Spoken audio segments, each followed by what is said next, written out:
Bakit po ba magkaiba yung Diyos ng Muslim at yung Diyos ng Christian? Bakit ba magkaiba ang Diyos ng Muslim at ang Diyos ng Kristiyano? Alam mo kapatid, ang sabi ni Apostol Pablo sa 4:8 ng Galacia, ganito, pakibasa kapatid na Daniel. Gayunman ng panahong yaon, sa hindi ninyo pagkakilala sa Diyos, kayo'y nasa pagkaalipin ng sa katutubo ay hindi mga Diyos. Pagka hindi mo nakikilala yung Diyos, maaaring nasa pagkaalipin ka ng hindi talagang Diyos. Basahin natin sa English yan, kapatid na Daniel. Howbeit then, when ye knew not God, ye did service unto them which by nature are no gods. Hindi talagang tunay na Diyos eh. Ngayon, merong tunay na Diyos.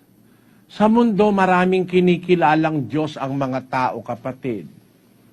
Kagaya ng mga Bombay, kinikilala nilang Diyos, mga hayop.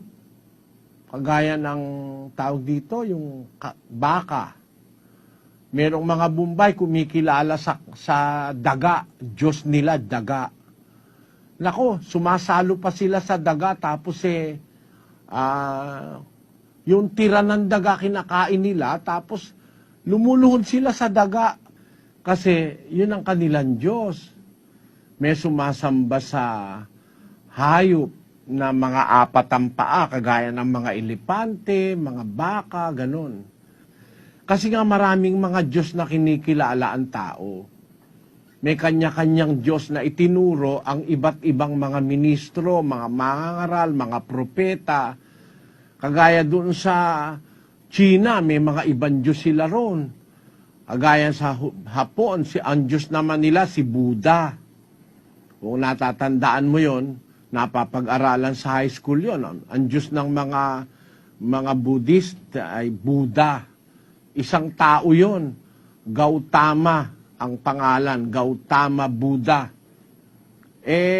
Si Siddhartha Gautama Buddha, na pinanggalingan ng Buddhism, hindi alam nung mga Buddhistang iba, namatay dahil sa pagkain ng nakakalasong kabuti. Lason pala yung nakain niya. Biro mo, yung mga Buddhista, naniniwala, Diyos nila yan. Para mapaniwala mo kung Diyos ko yan, patayin mo na lang ako. Hindi ako maniniwalang Diyos yung Buddha na yan dahil tao lang yan at namatay nga yan eh.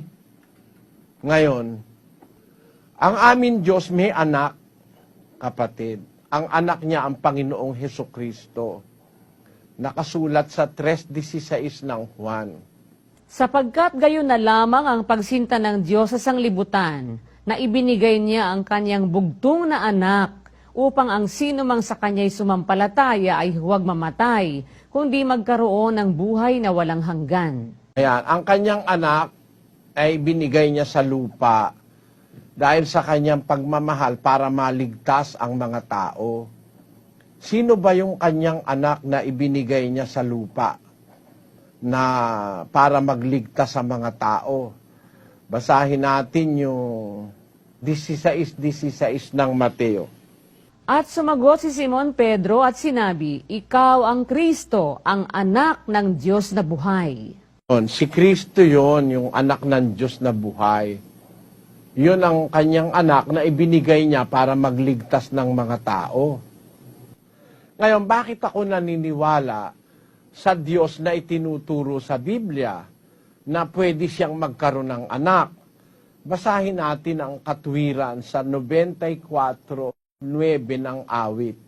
Siyang lumikha ng pakinig, hindi ba siya makakarinig?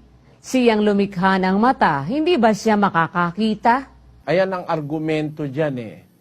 Yung gumawa ng pakinig, hindi ba pwede siyang makapakinig? Yung gumawa ng mata, hindi ba siya makakakita? Ang sagot, pagka makakagawa ka ng mata, makakakita ka rin. Tingnan mo nga yung taong nakakakita. Nakagawa rin tayo ng mata na nakakakita. Yung camera, gawa ng tao yan. Parang mata yan, nakikita kita sa camera, nakikita mo rin ako dahil sa kamerang nakaharap sa akin. Di ba? Yung pakinig, di ba kung nakakarinig, makakagawa rin siya ng pakinig? O, tingnan mo yung taong nakakarinig, naintindihan niya bakit siya nakakarinig. Nakagawa rin siya ng pakinig. Itong mic, pakinig yan eh. Yung napakinggan ng mic ko rito, binabato dyan sa inyo sa Pilipinas, naririnig nyo ako. Kaya, kung yung Diyos ay nakagawa ng pakinig, pwede ba siyang makarinig? Siyempre. Siya nga ang gumawa ng pakinig, siya pa ang hindi makarinig. Eh siya rin ang gumawa ng mata. Pwede ba siyang makakita? Natural. Eh kaya nga siya marunong gumawa ng matang nakakakita dahil siya mismo nakakakita eh. Ano ang kasunod nun?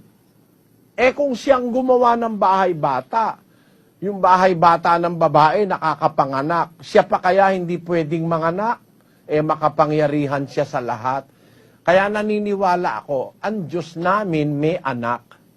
I prefer to believe in the God of the Bible. Yun ang masasabi ko sa iyo, kapatid.